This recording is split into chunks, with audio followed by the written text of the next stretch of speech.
મેક્સિકોમાં drug માફિયાને મારી દીધો પોલીસે મેક્સિકોમાં. આગળ શું થયું જોઈએ. ગુડ ઇવનિંગ મિત્રો, કાચો ગુજરાતી આપ સૌનું સ્વાગત કરે છે. જય શ્રી રામ. મજામાં હશો. એનો મેક્સિકોમાં ધમાલ થઈ ગઈ. મેક્સિકો એટલે એવું કન્ટ્રી છે કે જેની અંદર એનો ડ્રગ અને ડ્રગ માફિયા અને એ લોકોને એટલી બધી દાદાગીરી, એટલી બધી વર્ષોથી દાદાગીરી.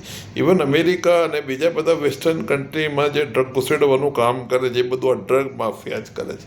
એમાંથી જ સૌથી મોટો જે ડ્રગ માફિયા હતો એ મેક્સિકો પોલીસે ગઈકાલે એને મારી નાખ્યો.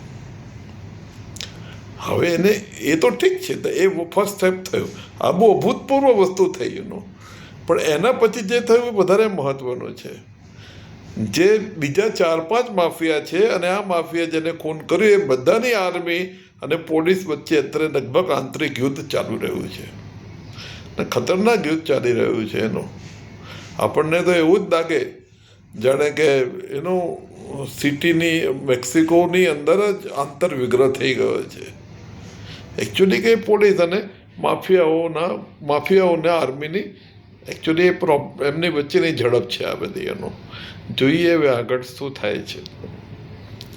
ઈરાનમાં શું છે ભાઈ, ઈરાનમાં વિદ્યાર્થીઓના આંદોલન છેલ્લા 3 દિવસથી ફરીથી ચાલુ થઈ ગયા છે. હવે એ લોકો થોડા સણા બન્યા છે અને યુનિવર્સિટીની અંદર એમણે સીમિત રાખ્યા છે આંદોલન અને શાંતિપૂર્વક કરી રહ્યા છે હવે એનું. કારણ કે આગળ જે લગભગ અનઓફિશિયલ આંકડો 7,000નો છે, ઓફિશિયલ આંકડો 3,000નો છે, જેમને ફાંસી આપી આ બધા જેન ઝેડ અને સ્ટુડન્ટ્સને. એ પછી આ થોડાક સણા થયા છે પણ વિરોધ ચાલુ છે, હિંમત છે જ, આંદોલન બહુ ચાલુ છે. અને અમેરિકાએ આ તરફ ચારે બાજુ એમને ઈરાનને ઘેરી દીધું છે. ઘેર્યા પછી એ લોકો કહે છે કે હવે અમારી ફતેહ સંધિ કરો, ન્યુક્લિયર વેપન્સ માટે તમે ઇન્સ્પેક્શન કરાવો અને તમે ટ્રીટી સાઇન કરો, ડોલરમાં ટ્રેડ કરો, આ બધી અમારી કન્ડિશન ફૂલફિલ કરો. ઈરાનને બી યુદ્ધ જોઈતું નથી કારણ કે એમને અમેરિકાનો પાવર ખબર છે. અને ઈરાન બી થોડું ખેંચી રહ્યું છે કે હવે આ ગુરુવારે મિટિંગ છે ને આપણે જીનીવામાં જોઈ લઈશું એમ કે.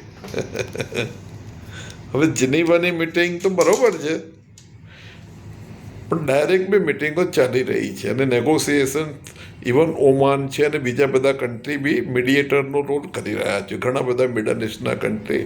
અને એ ડિસ્કશન ચાલુ જ રહ્યું છે કે કેવી રીતે યુદ્ધ એવોઇડ થઈ શકે. હવે અમેરિકાનું જે ટાર્ગેટ છે એ પૂરું કરવા માટે તો થોડું ઘણું સ્મોલ સ્કેલ ઓપરેશન તો કરવું જ પડે કે એમને રેજીમ ચેન્જ કરવો છે, આયતોલ્લા ખોમેનીને કાઢવો છે અથવા મારવો છે એનો. એટલે એ તો એટલે હવે જોઈએ હવે શું થાય છે. એ લોકો નેગોશિએટ કરી રહ્યા છે. નેગોશિએશનનો એ ભાગ એ ન હોઈ શકે કે આયતોલ્લા ખોમેની છોડીને રશિયા જતો રહે. એ તો બાય ફોર્સ જ થઈ શકે. જે નેગોશિએશનનો પાર્ટ ન્યુક્લિયર વેપન્સનું ઇન્સ્પેક્શન ને બધું જે છે એ થઈ શકે. હવે અમેરિકાની અંદર ઈસ્ટ અમેરિકામાં એટલો બધો બરફ પડ્યો કે 5,000 ફ્લાઇટ કેન્સલ થઈ ગઈ છે. કેટલી 5,000થી વધુ ફ્લાઇટ કેન્સલ થઈ ગઈ છે. જોઈએ હવે શું થાય છે એનો. ભારતની અંદર બી એક ચોપર પડ્યું ગઈકાલે, એનો એક્સિડન્ટ થયો એનો. અને ભારતની બી સિચ્યુએશન બહુ સારી નથી. રાહુલ ગાંધી બેફામ બન્યો છે અને યુવા કોંગ્રેસ વડા ગાંડા બન્યા છે એનો. આખા વર્લ્ડ સ્ટેજ પર જે આપણું AI સમિટ હતું જેમાં 80થી વધુ દેશોએ ભાગ લીધો, એને બદનામ કરવાનો ને ડાઉનગ્રેડ કરવાનો એમનો જે પ્રયત્ન છે એને બહુ વખોડાયો છે, બહુ જ વખોડાયો છે એનો. રાહુલ ગાંધી, યુવા કોંગ્રેસ અને કોંગ્રેસ હવે એ લોકો શું છે કે સત્તા વગર બેબાકડા બની ગયા છે અને કંઈ બી કરવા તૈયાર છે એનો.